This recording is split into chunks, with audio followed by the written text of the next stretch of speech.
It doesn't have to be close to an election for political ads to be a common sight across media platforms. One campaign in particular isn't promoting a specific candidate, and nor does it come across as partisan. Maybe you've seen some of the ads, like this one. Some politicians are pushing for misguided policies that will undermine America's tech innovators and empower countries like China, Russia, Iran, and North Korea. It's a threat to our economy, a threat to our national security, and a threat to our democracy and freedom of expression online. Or the others that purport to represent concerns from everyday people. American technology has been essential to our growth. But some in Washington want to stifle the technology small businesses like ours depend on. Some politicians are creating unnecessary fear about AI. That will empower China to leap ahead of America.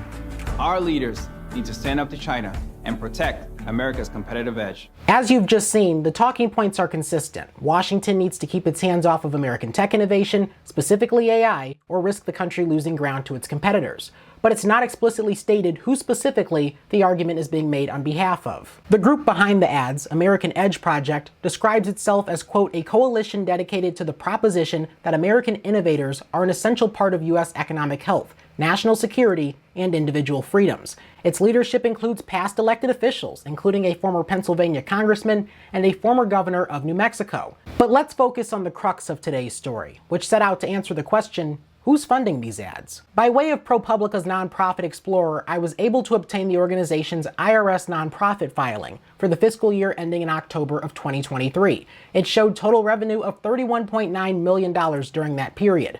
While the sources of contributions to AEP aren't disclosed, the recipients of those contributions are. Political marketing, communication, and strategy firms received millions. There has been reporting done by CNBC as well as the Washington Post that suggests Meta, formerly Facebook, has backed the group significantly, particularly as Congress considered antitrust legislation. A source with the American Edge Project who preferred not to be named told CNBC that a $34 million contribution was from the company.